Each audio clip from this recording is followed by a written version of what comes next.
INS ತಾರಗಿರಿ ಭಾರತೀಯ ನೌಕಾಪಡೆಗೆ induct ಮಾಡಲಾಯಿತು. INS ತಾರಗಿರಿ. ನೋಡೀಗ ನಾನು ನಿಮಗೆ ಒಂದು ಬೇಸಿಕ್ಸ್ ಹೇಳ್ಕೊಡ್ತೀನಿ. ಯುದ್ಧ ನೌಕೆಗಳಲ್ಲಿ, ಓಕೆ ಪ್ಲೀಸ್ ಲಿಸನ್, ಯುದ್ಧ ನೌಕೆಗಳಲ್ಲಿ 3 ಥರ ಇದ್ದಾವೆ. ಕಾರ್ವೆಟ್ ಅಂತ, ಕಾರ್ವೆಟ್, ಫ್ರಿಗೇಟ್, ಮೂರನೇದು destroyer. There are 3 types of naval ships. Okay, corvette, frigate, destroyers. ಆಯಿತಾ? ಈಗ ಇದು ಭಾರತದ ಪರ್ಯಾಯ ದ್ವೀಪ ಇದು. ಆಯಿತಾ?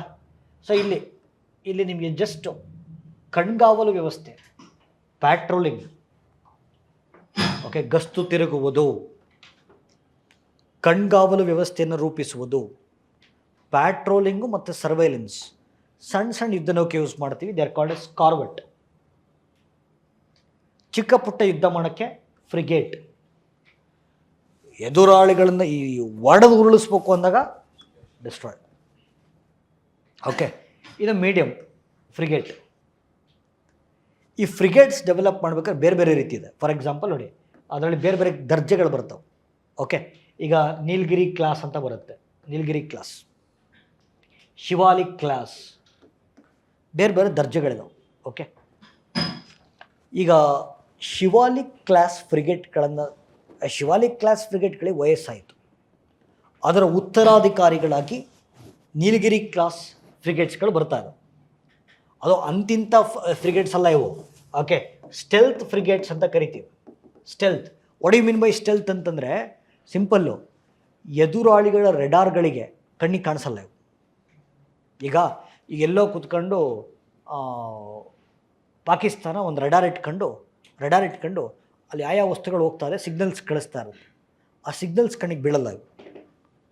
ಆ ರೆಡಾರ್ಗಳ ಕಣ್ಣನ್ನು ತಪ್ಪಿಸಬಲ್ಲಂಥ ಸಾಮರ್ಥ್ಯ ಇರ್ತಕ್ಕಂಥ ತಂತ್ರಜ್ಞಾನವನ್ನು ಸ್ಟೆಲ್ತ್ ಟೆಕ್ನಾಲಜಿ ಅಂತ ಕರೀತಾರೆ.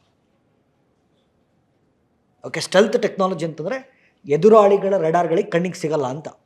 ಹಾಗಾದರೆ ನನ್ನ ಕೇಳಿಸ್ಕೊಳ್ಳೀಗ, ನೀಲಗಿರಿ ಕ್ಲಾಸ್ ಸ್ಟೆಲ್ತ್ ಫ್ರಿಗೇಟ್ಸ್ಗಳನ್ನು ಡೆವಲಪ್ ಮಾಡಲಿಕ್ಕೋಸ್ಕರ ಭಾರತೀಯ ನೌಕಾಪಡೆ, ಇಂಡಿಯನ್ ನೇವಿ ಜಾರಿಗೆ ತಂದಿರತಕ್ಕಂಥ ಕಾರ್ಯಕ್ರಮ project 17A. Project 17A. I am repeating, Nilgiri class stealth ಫ್ರಿಗೇಟ್ಸ್ಗಳನ್ನು ಡೆವಲಪ್ ಮಾಡಲಿಕ್ಕೋಸ್ಕರ ಇಂಡಿಯನ್ ನೇವಿ ಜಾರಿಗೆ ತಂದಿರತಕ್ಕಂಥ ಕಾರ್ಯಕ್ರಮ ಪ್ರಾಜೆಕ್ಟ್ 17A. ಇದರ ಭಾಗವಾಗಿ 7 ಯುದ್ಧ ನೌಕೆಗಳನ್ನು ಡೆವಲಪ್ ಮಾಡುತ್ತದೆ. ಎಷ್ಟು? There are 7 Nilgiri class stealth frigates. ಯಾವುದು ನೋಡಿ, ಅಬ್ಸರ್ವ್ ಮಾಡಿ. INS ನೀಲಗಿರಿ ನಿಯೋಜನೆ ಆಗಿದೆ, INS ಹಿಮಗಿರಿ ನಿಯೋಜನೆ ಆಗಿದೆ, INS ಉದಯಗಿರಿ ನಿಯೋಜನೆ ಆಗಿದೆ, INS ತಾರಗಿರಿ 2026 ಏಪ್ರಿಲ್ ಇವಾಗ ಇನ್ನು ಕೆಲವು ದಿನಗಳಲ್ಲಿ INS ದೂನಗಿರಿ ಬರುತ್ತೆ. ಆಯಿತಾ?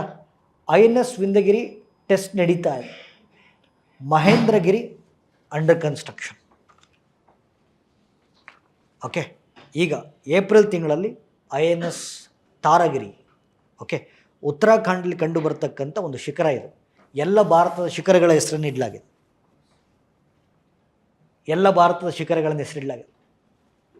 ಉತ್ತರಾಖಂಡಲ್ಲಿರೋದು ತಾರಗಿರಿ ಹಿಲ್ಸು. ಆಯಿತಾ? ಸೊ ನೆಕ್ಸ್ಟು ತಾರಗಿರಿ ಆದಮೇಲೆ ಡೂನಗಿರಿ ಬರುತ್ತೆ, ವಿಂಧ್ಯಗಿರಿ ಬರುತ್ತೆ, ಮಹೇಂದ್ರಗಿರಿ ಬರುತ್ತೆ. ಆಯಿತಾ? ಸರಿ, ನೆಕ್ಸ್ಟು INS ಅರಿದಮನ್. ನೋಡಿ, ಈಗ ಸಿಂಪಲ್ಲು, ನೀರು ಮೇಲ್ ಚಲಿಸಿದ್ರೆ ನೌಕೆ, ನೀರು ಒಳಗೆ ನುಗ್ಗಿದ್ರೆ ಸಬ್ಮರೀನ್,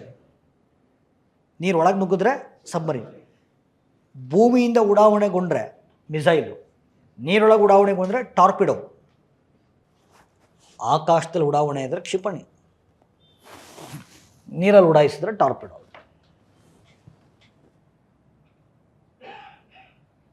ಆಯಿತಾ? Let us be back to our Aridhaman. ನೋಡಿ, ಭಾರತದಲ್ಲಿ ಸಬ್ಮರೀನ್ಸ್ ಬಗ್ಗೆ ನಾವು ಮಾತಾಡ್ತಾ ಇದ್ದೀವಿ. ಓಕೆ,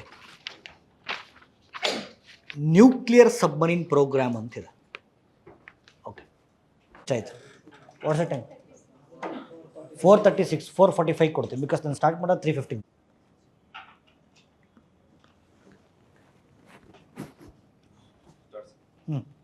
ನೋಡಿರಿ, ಸೊ ನ್ಯೂಕ್ಲಿಯರ್ ವಾರ್ಹೆಡ್ ಅಂದರೆ ಪರಮಾಣು ಬಾಂಬ್ಗಳನ್ನು ಒತ್ತೊಯ್ಯಬಲ್ಲಂಥ ಜಲಂತರ್ಗಾಮಿಗಳು submarine. India's first nuclear submarine ಬಂದು INS ಅರಿಹಾಂತ್ 2016. ಅದಾದಮೇಲೆ INS Arighaat 2024, recent 2024 KS question. Okay, INS Arighaat. ಅದರ ಮುಂದುವರಿದ ಭಾಗವಾಗಿ INS Aridhaman. Okay, so this is the third. ಅವೆರಡಕ್ಕಿಂತ ದೊಡ್ಡದಿದೆ ಇದು. ವಿಚಾರ ಮಾಡಿ, 7,000 ಟನ್ ನ್ಯೂಕ್ಲಿಯರ್ ಬಾಂಬನ್ನು ಹೊತ್ತೊಯ್ಯಬಲ್ಲದು. 7,000 ಟನ್ಸ್ ಆಫ್ ನ್ಯೂಕ್ಲಿಯರ್ ವಾರ್ ಹೆಡ್ಡನ್ನು ಎತ್ಕೊಂಡು ಹೋಗುತ್ತೆ. ಆಯಿತಾ? ಇದರೊಳಗಡೆ K-15 ಸಾಗರಿಕ ಕ್ಷಿಪಣಿಗಳನ್ನು ಯೂಸ್ ಮಾಡಲಾಗಿದೆ.